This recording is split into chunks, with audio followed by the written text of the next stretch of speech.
10 причин кашляния от простуды.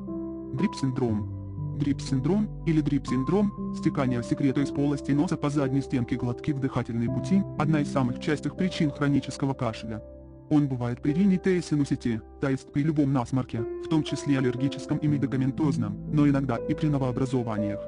В ряде случаев специалист сможет определить причину грипп-синдрома, просто посмотрев на особенности выделения из носа. Остановить постназальные затекания сможет только устранение причины хронического насморка. ГЭРБ.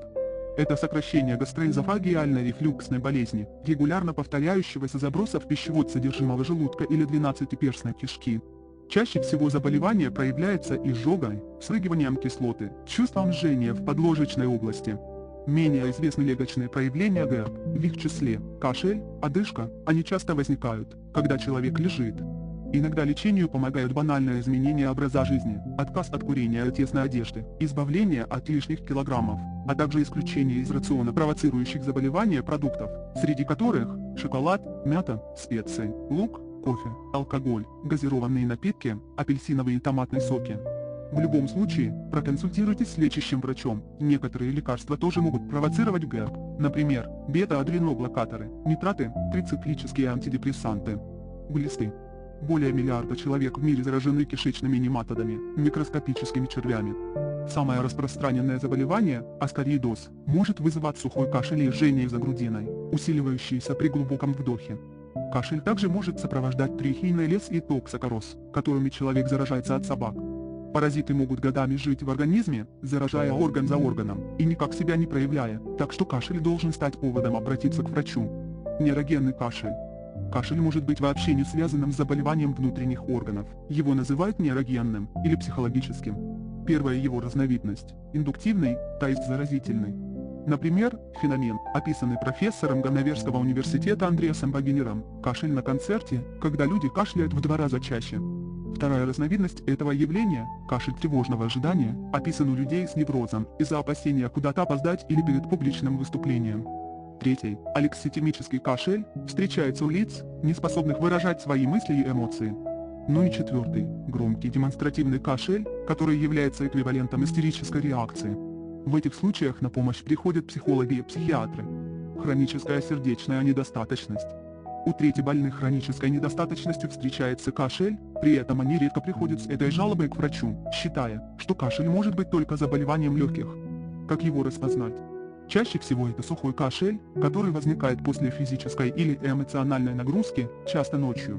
Принимать лекарства от кашля в этой ситуации бессмысленно, помогут только средства для лечения сердечной недостаточности. Нарушение ритма.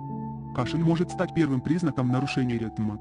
Любое внеочередное сокращение сердца может проявляться необходимостью покашлять. Стенокардия. Многие слышали, что ишемическая болезнь сердца проявляет себя как грудная жаба, за грудинными болями, которые возникают при физическом усилии. Эквивалентом этих болей может быть появление сухого кашля. Особенно внимательными к этим симптомам, указывающим на патологию сердца, должны быть люди старше 45 со здоровыми легкими. Лекарства. Кардиологические препараты сами по себе могут стать причиной кашля. Например, ингибиторы АП вызывают кашель преимущественно у женщин и некурящих. Это сухой, непродуктивный кашель, сопровождающийся першением в горле, поэтому многие путают его с кашлем, возникающим при простуде. Как правило, исчезает он в течение 4 дней после отмены препарата, иногда через месяц или чуть позже. Вызвать кашель могут бета-блокаторы, даже статины, применяемые для борьбы с атеросклерозом. Инородное тело. Самая тревожная проблема – кашель у детей. Если у малыша упорный кашель, возобновляющийся без видимой причины, нужно сразу же исключить попадание инородного тела в дыхательные пути. Дети вдыхают монеты, скрепки, шурупы, колпачки от ручек, пуговицы, кусочки игрушек, орехи, косточки и многое другое. Самое опасное – попавшие в дыхательные пути или пищевод батарейки. Батарейки при попадании в дыхательные пути требуют очень быстрого удаления, иначе буквально через 1,5–2 часа происходит выброс очень агрессивной щелочи, которая вызывает бурный ожог слизистой оболочки. И чем дольше инородное тело находится в дыхательных путях или пищеводе, тем более грозные осложнения случаются, вплоть до перфорации органов, комментирует доктор медицинских наук, профессор, заведующий кафедрой, директор клиники болезней уха, горла и носа первого МГУИ, И.М. Сеченова, главный лор МЗ по Центральной России. В дыхательные пути могут попасть не только инородные тела, это могут быть и зубы, папилломы или кусочки удаляемых во время операции тканей. Не бойтесь обращаться к оториноларингологам, даже если вы сомневаетесь, что ребенок кашляет из-за инородного тела. Серная пробка. Большая сухая плотная серная пробка может раздражать кожу слухового прохода и вызывает кашель. Иногда причину кашля долго не находят, поскольку пациент идет к другим специалистам, терапевту, пульмонологу, даже к онкологу. Если же обратиться к оториноларингологу, пробка удаляется и кашель проходит сам собой.